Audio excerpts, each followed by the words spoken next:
Hello students, myself Arun Kumar Sharma, your history teacher.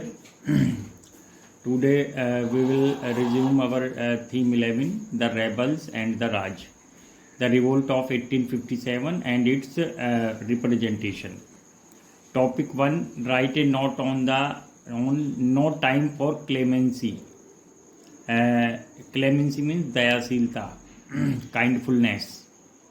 As a time when the clamour means बहुत यानी demand हो रही थी, जोरदार मांग हो रही थी, वाज फॉर वेनेंस यानी प्रतिशोध की, प्लीज फॉर मॉडरेशन वाज रिडिकुल्ड। उस समय नरमी दिखाना या दया दिखाना उस समय वो बहुत ही हास्यास्पद था। यानी प्लीज़ का मतलब होता है तर्क, मॉडरेशन का मतलब होता है नरमी दिखाना, और रिडिकुल्ड मीन्स हास्यास्पद था। When governor general Canning declared that, जब गवर्नर जनरल कैनिंग ने डिक्लेयर किया ए जेस्चर ऑफ लीनियंसी, जब उस समय इंडिया के जो गवर्नर जनरल थे during the time of 1857 revolution, उस समय उन्होंने ऐसी मुद्रा या अवस्था की, ऐसे उनके हाव भाव थे कि वे लीनियंसी उदारता दिखाने चाहते हैं इंडियन सिपाही सोल्जर्स या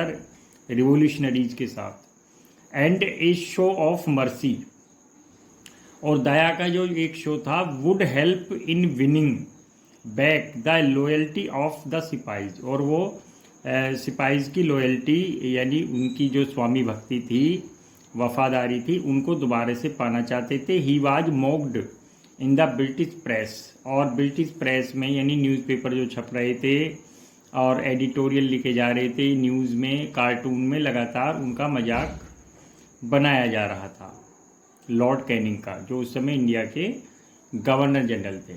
इन one of the cartoon published in pages of Punch एक वहाँ न्यूज़पेपर था, मैगजीन थी, a British journal of comic satire, यानी एक ब्रिटिश जो है एक फोर्टनाइटली 15 डेज में छपने वाला एक कॉमिक सेटायर में एक मजाकिया जो या व्यंग्यात्मक कार्टून में Canning shown as looming father figure, वो ऐसे लग रहे थे कि वे इंडिया में एक फादर फिगर के रूप में, लूमिंग का मतलब उभर रहे हों, और वे लगातार सिपाहीज, रिवोल्यूशनरीज और इंडियन पीपल के साथ जिन्होंने पार्टिसिपेट किया था म्यूटिनी में, रिवोल्ट में, उनके साथ वे लीनियंसी बरतना चाहते थे।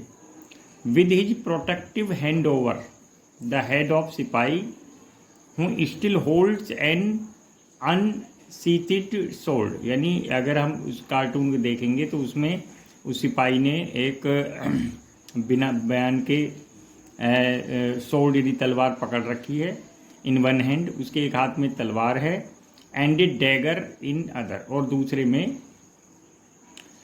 उसके दूसरे हाथ में एक खंजर है। बोथ ड्रिपिंग विद ब्लड, दोनों से रक्त टपक रहा है। एन इमेजरी दैट रिकर्स, और ये एक कल्पना थी जो रिकर्स माने बार बार दोहराई जा रही थी, in a number of British pictures of the time, यानी उस समय जो ब्रिटेन में जो कार्टून बन रहे थे, पिक्चर आ रही थी, सैटायर क्रिएट हो रहे थे, उन सब में बार बार ये दोहराया जा रहा था कि इंडियन लोग जो है वो अंग्रेज लोगों के रक्त के प्यासे हैं और उन्हें मारना चाहते हैं और देश से निकालना चाहते हैं। Students, our topic 2, how did the leader of revolt present in art, literature, films and history, यानी जो लीडर थे रिवोल्ट के, उनको लिटरेचर में, फिल्म्स में और हिस्ट्री में कैसे उनको प्रेजेंट किया गया। The leaders of revolt were presented as a heroic figure leading the country into battle, उन्हें हीरोइक फिगर यानी एक नायक के रूप में प्रदर्शित किया गया, प्रस्तुत किया गया, इनटू बैटल, युद्ध में, यानी उनका युद्ध चल रहा था ब्रिटिशर्स के खिलाफ, और उसमें उनको हीरोइक फिगर्स के रूप में प्रेजेंट किया गया। Rising the people to righteous indignation, और उसमें दिखाया गया कि लोगों का जो इंडिग्नेशन माने रोष है वो एक न्याय संगत है, यानी लोगों के अंदर जो क्रोध है वो जो है लॉजिकली राइटियस है, यानी उनको वे न्याय प्राप्त करना चाहते हैं against oppressive imperial rule. Oppressive means दमनकारी, इंपीरियल माने शाही रूल से, शाही या साम्राज्यवादी जो शासन था वो उससे छुटकारा पाना चाहते थे। इसलिए उन्होंने इस बैटल को 1857 की म्यूटनी को रिवोल्ट में पार्टिसिपेट किया। Heroic forms were written about valour of queen whom with a sword in one hand। जो हीरोइक फिगर थी वो रिटन की गई, लिखी गई about the valour, valour means वीरता, ऑफ क्वीन, क्वीन यानी रानी Jhansi, whom with a sword in one hand, उसके एक हाथ में तलवार थी, and the reins of her horse in other, और दूसरे हाथ में उसके अपने घोड़े की लगाम थी। Fort for the freedom of her Motherland, और वो अपने मदरलैंड मातृभूमि की रक्षा के लिए लड़ाई लड़ रही थी, युद्ध लड़ रही थी। Rani of Jhansi was presented as a masculine figure, उसको एक पुरुष के रूप में, एक पुरलिंग के रूप में पेश किया गया। चेजिंग द एनिमी, जो एनिमी को का पीछा करती है। Slaying British soldiers, British soldiers को मारती है। And valiantly fighting till her last, और अपने अंतिम सांस तक, अपने यानी जब तक उनकी डेथ नहीं हो गई, लड़ते लड़ते शहीद नहीं हुई, तब तक वे युद्ध लड़ती रहती है। Children in many parts of India grow up reading the lines of Subhadra Kumari Chauhan. हमारे देश में एक महान पोइटेस हुई हैं, उनका नाम है सुभद्रा कुमारी चौहान। उन्होंने रानी झांसी लक्ष्मीबाई के ऊपर एक बहुत ही शानदार, फेमस और हार्ट टचिंग पोएम लिखी थी, और उस हम सभी बच्चे जो भी पढ़े हैं, मेरा मतलब जो स्टडी करते हैं स्कूल्स में, तो उनकी बुक्स में अक्सर ये कविता, ये पोएम मिल जाती है। और इस पोएम का जो नाम है, जिस पोएम की जो कुछ लाइन्स है जहाँ से ये स्टार्ट हुई, वो है कि खूब लड़ी मर्दानी वो तो झांसे वाली रानी थी। इसका मतलब क्या है? Like a man she fought, वह एक मैन की तरफ लड़ी। She was the Rani of Jhansi, यानी रानी ऑफ झांसी एक मैन की तरफ लड़ी और उसने अंग्रेजों का बहादुरी से मुकाबला किया। In popular prints Rani Lakshmibai is usually portrait in battle. जो प्रिंट्स थी, यानी जो चित्र छपते थे रानी लक्ष्मीबाई के, उसमें usually portrait in battle armour, यानी उसमें वो कवच पहनी हुई होती थी, विद ए स्वॉर्ड, तलवार के साथ, इन हैंड, एक हैंड में, एंड राइडिंग ए हॉर्सेस, और वे घोड़ों को राइड करती थी। इस symbol of determination to resist injustice, और इस प्रकार उसके अर्थ में सिंबल ऑफ डिटर्मिनेशन होता था, और वे रजिस्ट करती थी इनजस्टिस एंड एलियन रूल, यानी वो इनजस्टिस को, अन्याय को और विदेशी शासन के खिलाफ वो दृढ़ता से की प्रतीक इंडिया में बन गई। Students, now topic 3, mention the famous rebel leaders and their regions और स्टेट, यानी हमारे पास आप जानते हैं कि there were so many rebel leaders in India who led the mutiny or the revolt, and in their respective regions. So there is a list of leaders and the region and state. First, Bahadur Shah Zafar, Delhi. रानी लक्ष्मीबाई ने lead किया झांसी में। नाना साहेब कानपुर, मौलवी अहमद शाह लखनऊ, कुंवर सिंह आरा बिहार, बेगम हजरत महल लखनऊ और Bakht Khan Bareilly. Students, now we will study topic the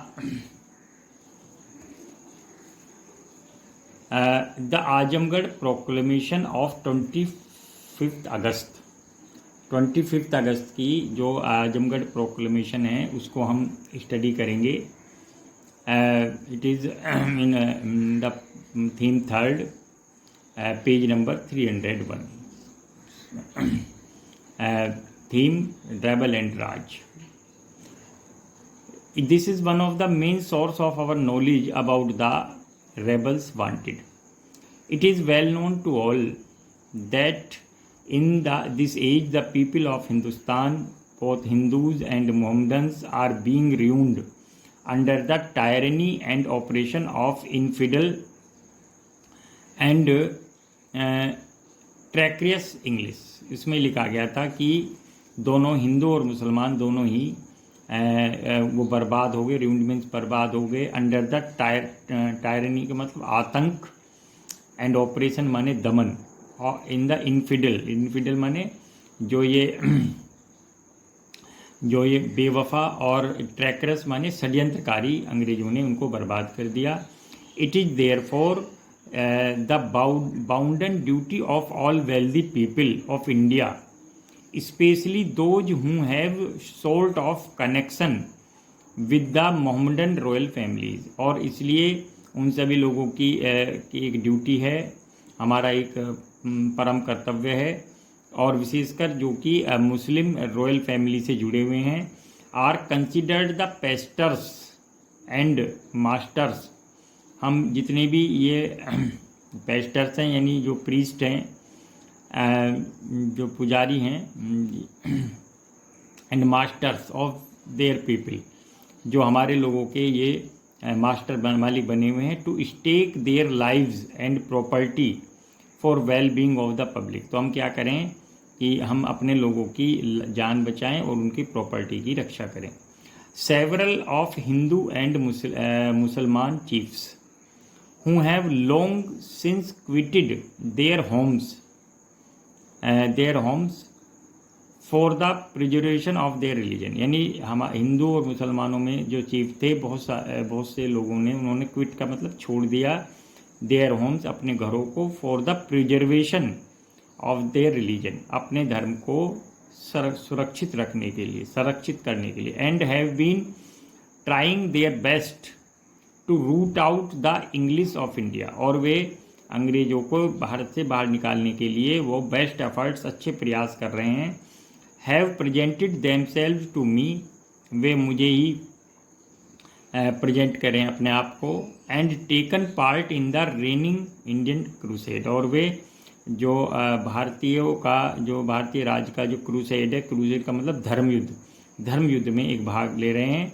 and it is more than probable, और ये संभव है, I shall very shortly receive scouts from the west, मुझे हमें इस वेस्ट से यानी पश्चिम से भी, पश्चिमी देशों से भी इस स्काउट्स में, इन परेशानी में सहायता मिले.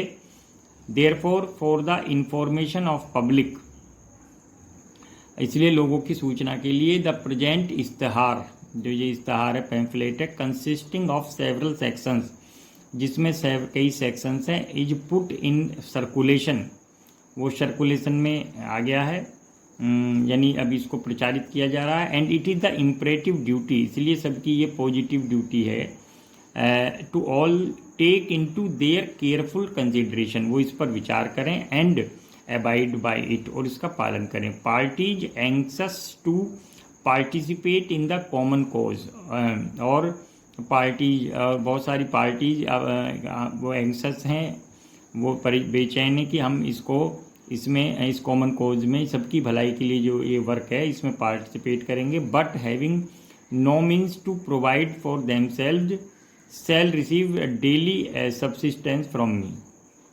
लेकिन हम आपकी हर दिन सहायता नहीं कर सकते. And be it known to all, ये सब जानना चाहिए, that the ancient works both the Hindus and Mohammedans, यानी जो हमारे जो एंशियंट वर्क हैं प्राचीन समय में, हिंदू और मुसलमान, the writings of miracle workers, और जो हमारे मिरेकल यानी एक तरह चमत्कृत करने वाली जो वर्कर्स हैं उन्होंने जो लिखा है, and calculation of the astrologers, और जो एस्ट्रोलॉजर्स कैलकुलेट कर रहे हैं pandits, all agree in asserting that, वे इस बात पे एग्री हैं कि the English will no longer have any footing in India और एल्सवेयर, कि वे अब अंग्रेज ना तो भारत में ना कहीं भी अब नहीं रह पाएंगे। Therefore it is incumbent on all to give up the hope of continuation of the British way, इसलिए जो लोग ये सोच रहे हैं कि ब्रिटिश अब यहाँ रह जाएंगे वो अपनी उम्मीदों को अलग छोड़ दें, साइड विद मी, और मेरी तरफ आ जाएं, and deserve the consideration of Badshahi, और इस प्रकार वे बादशाही को स्वीकार करें और इम्पीरियल गवर्नमेंट या शाही शासन, एंड देयर इंडिविजुअल क्रिएशन इन, और वे अपना क्रिएशन करें, individual creation in promoting the common good, और इस प्रकार वे कॉमन गुड को प्रमोट करें, एंड दस स्टेन देयर रेस्पेक्टिव एंड्स, और उनका जो एंड है उसके लिए वे प्रयास करें, and otherwise it if this golden opportunity slips, ये गोल्डन अपॉर्चुनिटी स्लिप हो जाएगी, they will have to repent for the folly, और फिर हमें अपनी मूर्खता के लिए पछताना पड़ेगा। तो this is the first part of Azamgarh proclamation of 1857। Students, we will present the now section 1 regarding zamindar, यानी जमींदार के लिए उन्होंने क्या किया। जमींदार, रीडिंग जमींदार, it is evident that British government in making zamindari settlements have imposed exorbitant jamas means revenue demand, उन्होंने जमींदार पर भी बहुत अधिक रेवेन्यू लगान लगा दिया है, and have discouraged and ruined several zamindars, और उनको कई जमींदारों को अपमानित किया है और उनको रूइंड का मतलब बर्बाद कर दिया है, and putting up their estates for public auction, public auction माने उनकी स्टेट्स को, उनकी ज़मीन को भी नीलामी के माध्यम से बेच दिया, for areas of rent in so much, यानी जहाँ रेंट नहीं मिला, जहाँ लगान नहीं मिला तो उन इलाकों को उन्होंने नीलाम कर दिया। In so much the institution of a suit by common right, और उन पर जो है मुकदमे चला दिए हैं, ए मेड सर्वेंट और a slave, the respectable zamindars are summoned into court. इस प्रकार सूट बाई ए कॉमन रैयत, यानी किसी रैयत ने उनके खिलाफ या उनके नौकर ने उनके स्लेव के माध्यम से उन पर मुकदमा करा दिया, एंड द रेस्पेक्टिवली जमींदार आर समन्ड इनटू कोर्ट, और उनका कोर्ट से समन आया, बुलावा आया, अरेस्टेड, वे गिरफ्तार हुए, पुट इन गोल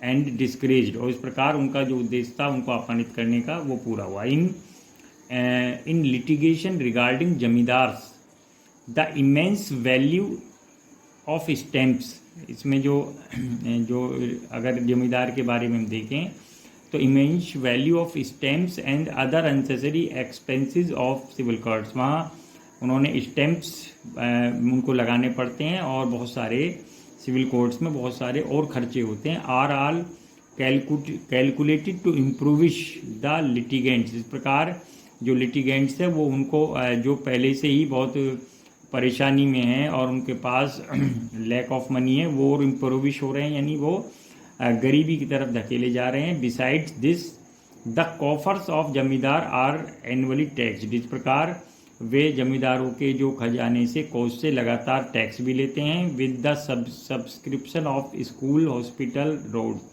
क्योंकि जमींदार के जो एनुअल जो टैक्स है उससे काफ़ी स्कूल, हॉस्पिटल और रोड भी बनते हैं। Such extortions will have no manner of existence of Badshahi government, और इस प्रकार की जो ये फिरौती है उगाही है जब बादशाह का रूल आएगा तो ऐसा कुछ भी नहीं होगा। But the country the juma means revenue demand, jamas will be light, वो यानी रेवेन्यू डिमांड लगान भी बहुत हल्का होगा, कम होगा।